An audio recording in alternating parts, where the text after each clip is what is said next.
Let's pick a title so I can go let him out. So as last time, I just wrote down things you said that would make a fun title. Pick your favorite, and we'll use that one.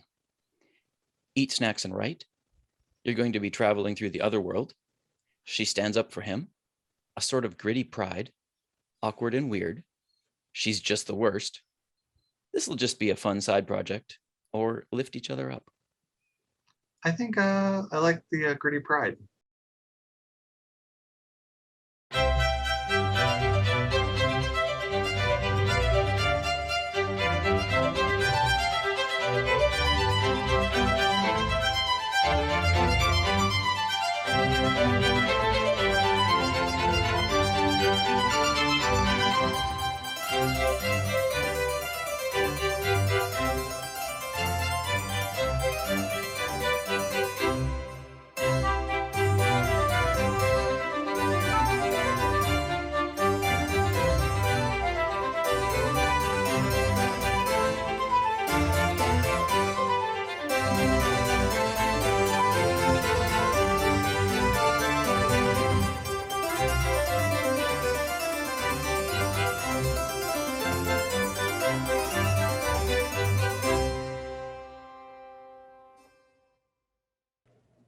This is Written on the Edge. I'm Ben Sebastian here with my co-host, S.A. Baz Collins.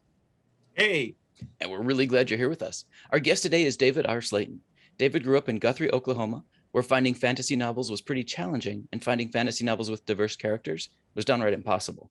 Now he lives in Denver, Colorado, and writes the books he always wanted to read. In addition to writing, David is regular presenter and speaker on writing. He's appeared on panels at Denver Pop Culture Con and taught workshops at the Pikes Peak Writers Conference, Rocky Mountain Fiction Writers, the League of Utah Writers Quills Conference, and the Seymour Agency Winter Retreat. He also regularly speaks to library and high school audiences. David, welcome back to the show. Thanks for having me. Our pleasure.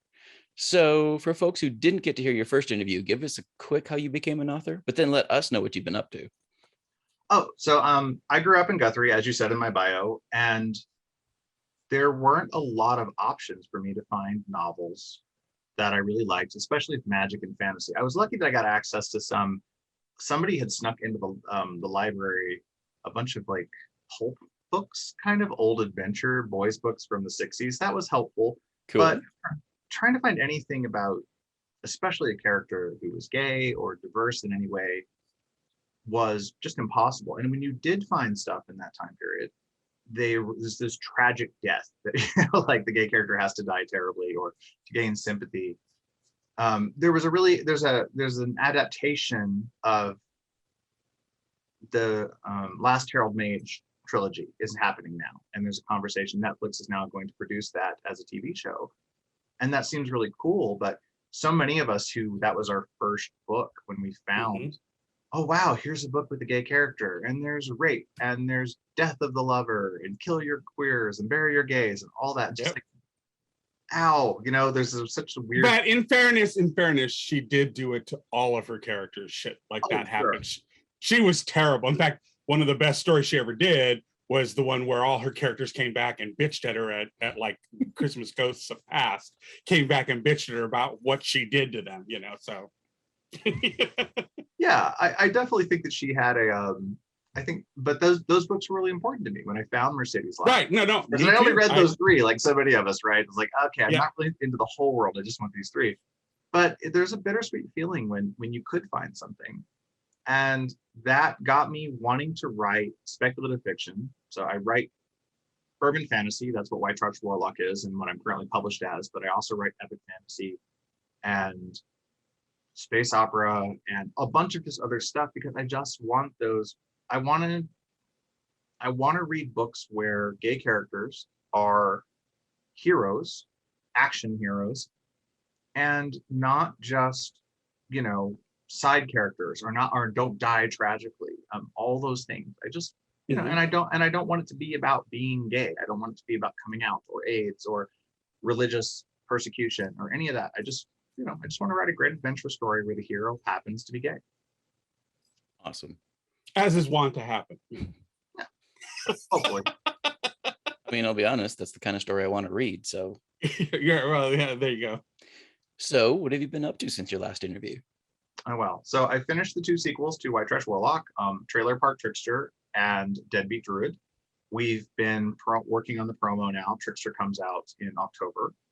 Of course, COVID was funny because it was tragic and awful. And like a lot of people, I lost friends, I lost family.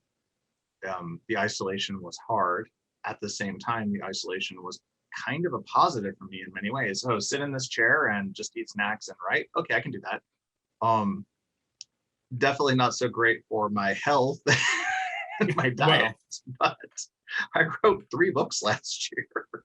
And so I've been also crossing over into other genres. Like I finished up a space opera proposal. We're shopping. We have 2 epic fantasy projects out on submission. So I've been keeping my agent very busy with all kinds of new stuff for her. And I have something I can't talk about yet because the ink isn't dry, but I'll be able to make an announcement in the next couple of weeks once the contract is finalized. Yay. Very cool. So let's talk about Trailer Park Trickster. Sure. And what would new fans need to know about White Trash Warlock in order to understand book 2? Well, White Trash Warlock is very much, I try to write my books to be in a way that you can read them out of sequence if you need to. If you can only find Trickster. Again, I grew up kind of rural, poor. I often, when I could find a series, I couldn't find book 1 sometimes, or I couldn't find book 2, right? I had to skip around. So I try to make my books a little more, like I borrowed that from certain mystery writers like Hilary Davidson, where you can generally read her books out of order. That said, Trailer Park Trickster and Deadbeat Druid really do kind of have to go together. Trickster is very much the Empire Strikes Back in that regard of, you can enjoy Jedi, but you won't get as much out of it if you haven't seen Empire. But White Trash Warlock sets everything in motion. Adam Binder, our main character, has to travel from Guthrie, Oklahoma, where he grew up, and where he lives in a trailer with his great aunt Sue, who took him in after his family basically shut him out of their lives, particularly his older brother who helped raise him. But when Adam's family in Denver starts to encounter paranormal and supernatural situations that they don't understand, they realize they need Adam's help. He's the only one in the family that could help.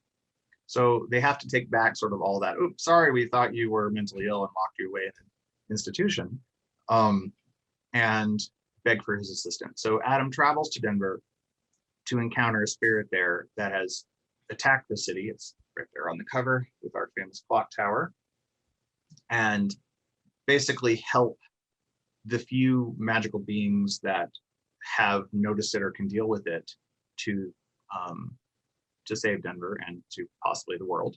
In that, he also gets into a nice romantic situation, which seems to be everybody's favorite component of the book, and puts a few of his old demons to rest when it comes to his family and his ex, the elf that broke his heart.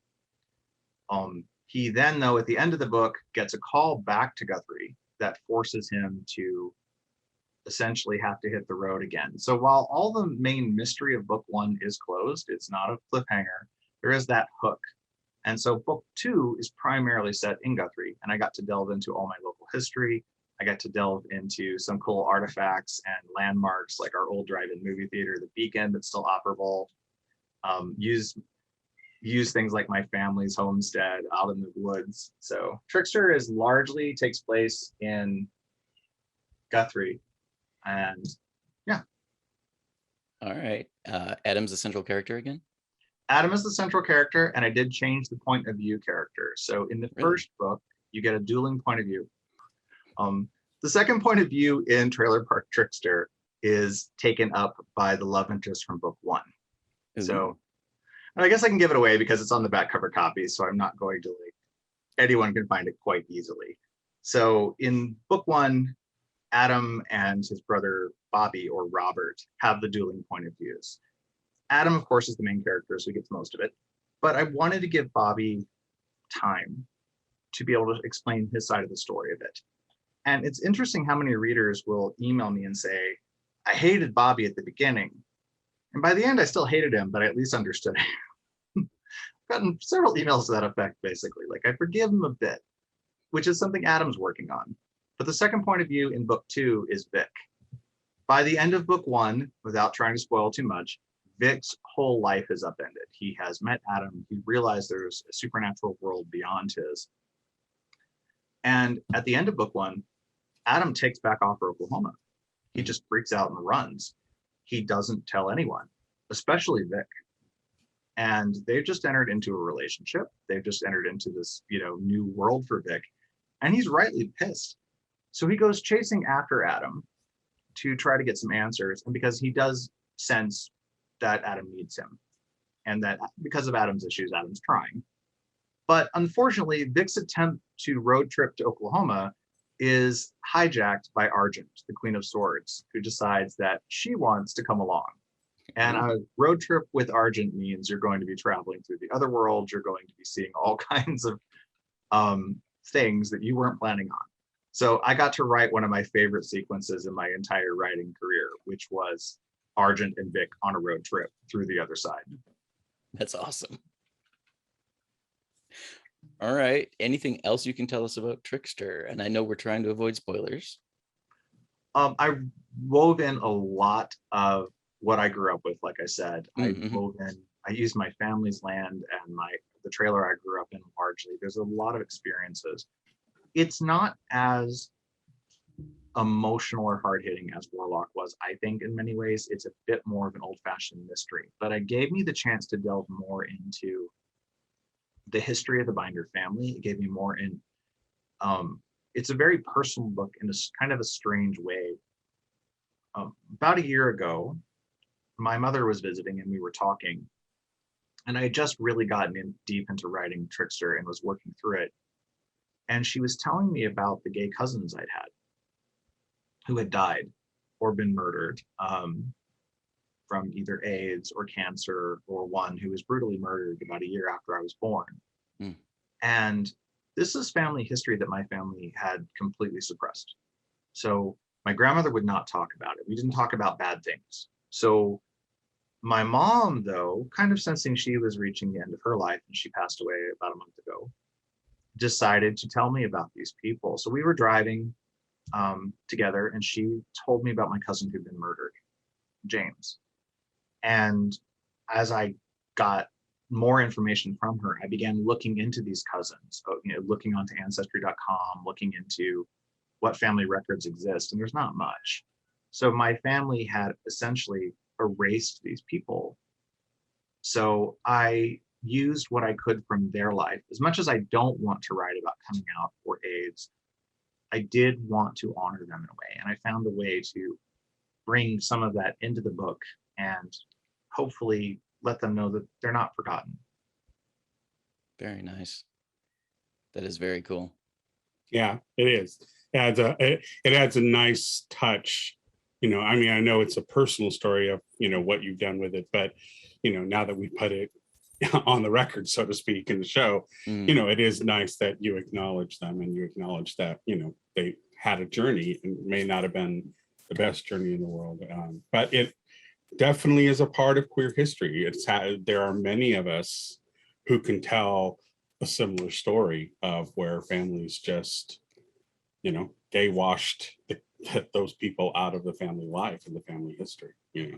And Baz, I think you and I have talked about this a bit before, but one of the things that comes up when we're being written by straight people or people who have a lot of straight privilege able to pass, you saw this with Date Me Bryson Keller, which is a book I just love. He wrote about why a high school student today, now, despite all the progress we've made, might stay in the closet and the dangers that can still exist to us in the world. Sure, absolutely. Mm-hmm. And he got some pushback from people. I don't want to hear about that. I just want the cute rom-com side. I don't want you to tell me about, how gay people can be murdered. And frankly, it kind of pissed me off because that fetishization, or there is a whole side to our experience. Yes, no, absolutely. Yeah. No. I mean, it's probably one of the biggest angsty things. No, it's just what the thing that drives me nuts with that is the fetishization of our lives. It's not all good and sweet, honey. I mean, there's some shit that goes on that we have to deal with. And I don't get why it wants to be written. It doesn't mean you can't have a happily ever after, but we're not fluff. We're not cotton candy. You know, I that's the part that drives me. But I have that problem with like Disney shows and stuff like that. It's just way too freaking sugary, and it's almost like an exemplary, an example of how we're all on a sugar diet in everything that we consume, and you know, whether it be food physically or you know, we want happy endings, and which is why I think there's so many of us who love things like, well, Suicide Squad just came out. We love that because it's a rotten ass mess, and it's finally a movie for us. Okay, great, I'm in. You know, give me the popcorn. I'm ready to go. You know, and but I think it's really hard when you know all you get is the sugary. I'm boring dance. No, All the sugary content. I have a stupid summer cold and I was coughing. Oh, sorry. Drink up. But you know, getting back to your book, I think that's one of the reasons why, even with Mercedes Lackey and stuff, you have these. One of the things I liked about it was that it wasn't all happy. You know, I kind of like more bittersweet romances just because they feel more real. Do you know what I mean? I mean, obviously not the rape and all that stuff, but I'm just saying that in general, because I did read the other books in that world, and the Tailendris stories were very, very different in that regard. I mean, there was still trauma and stuff, but it wasn't a bury your gaze kind of situation. So, but in your books, when you deal with the angst or whatever is driving the story forward, what was your take on how you handled that so that it didn't become a bury your gaze? Or I mean, what was it that you said, okay, this is how I'm going to approach it. I'm going to throw some stuff at these characters. I'm going to hit them pretty hard, but we're not going to go there. Well, I'm smiling because there's a scene where Adam's mom gets to stand up for him, and somebody starts to call him the F word, and she just smacks the crap out of that just like before she can get the word out. Don't mess with Mama Bear. Yeah, no, it's a nice moment, and it literally kind of teared up because it's the kind of experience so many of us didn't get to have. So I try to find things that would have either made me happy or would emotionally resonate for me. And sometimes that means I do have to lean on the dark side or the angst or the trauma that we all have to a degree. And it's fun because in book one, Adam has to deal with his first relationship, which wasn't healthy, and he has to kind of reconcile that, and that gets reconciled more and more because he does need to outgrow some things. One of the things I really put into Adam was a lot of my experience that when I was 23, I was really 18. I didn't have the kind of update, the kind of life where I dated or had the experiences that a typical young adult or new adult would have. And because of that, my development was slowed in that area. So when I first started dating, I was having very teenage-like experiences in my early 20s because I was meeting somebody and getting really infatuated, and I made some unhealthy choices. And I wanted to reflect that in Adam. And that's something that I put into Adam's character. In some ways, he's so much more ahead of where a typical 21-year-old would be. And he's growing. Especially is that street smarts kind of? Yeah, he's got a certain amount of maturity? street smarts. He's got a lot of skills. He didn't graduate high school like me. He's a dropout. That's something that he has both insecurity about as well as sort of a kind of gritty pride in. He has skills when it comes to repairing cars. He has more magical knowledge than any of the mortal or mundane people around him. Mortal's not a good word because he is mortal. But at the same time, when it comes to things like dating or social skills, he is awkward and weird. And as I think I definitely was, I still am to a very large degree. Okay. But I think that's great because that's life. I mean, you can be really great at one thing, but totally suck ass on the other, and that can make for some great comedic fodder. Oh, and it gives Vic, and for Vic, it's like, okay, look, Vic has a nice meltdown about halfway through book 2 where he's like, talk to me, come on. Yeah. His frustration with Adam is very warranted. And I really liked getting to go into the other perspective. One of my favorite things about writing multiple points of view is how one person sees another can tell you so much about them both. Right? No, absolutely. That's my whole thing, is about perceptions and how they play, and what's important to one is not what's important to number two, but yet they still exist in the same moment in time. You know what I mean? And that's, I think, is great. That's when you've got really well fleshed out characters, is when you've got that element really going, you know. So that can be magical in itself. I don't like mustache twirlers, villains who are like, I'm evil just to be evil. You know, I don't feel like those people. Right. They have a history. There's something there. Get you, Penelope. Yeah. They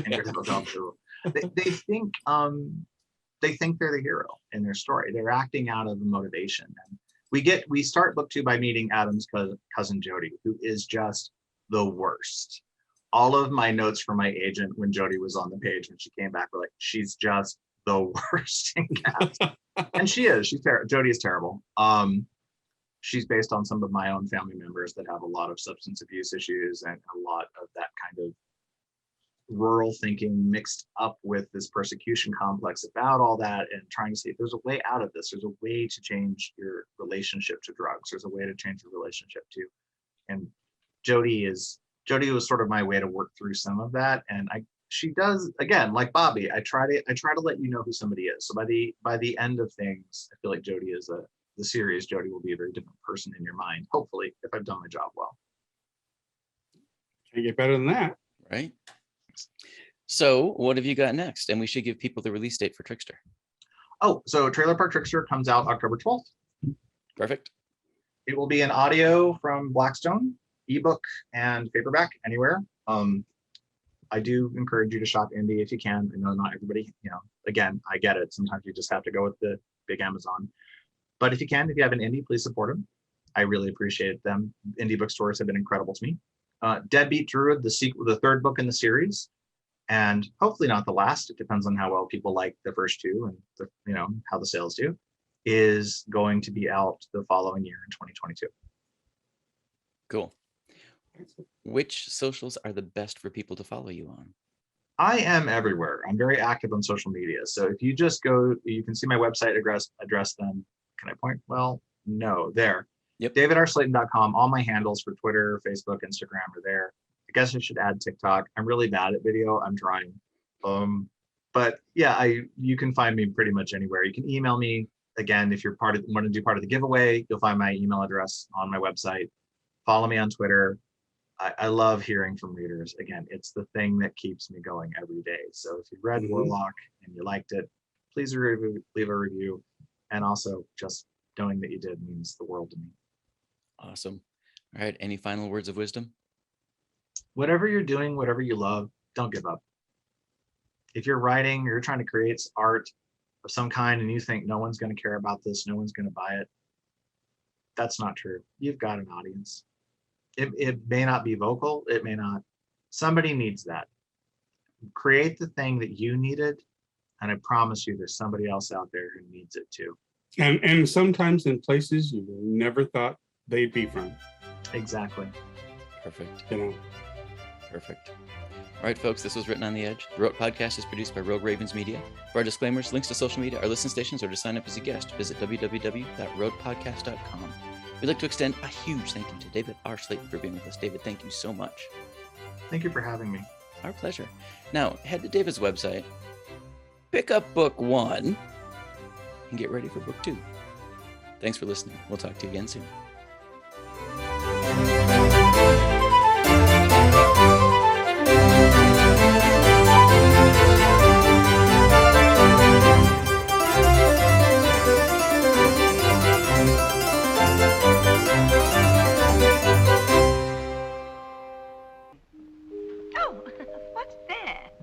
Closing time.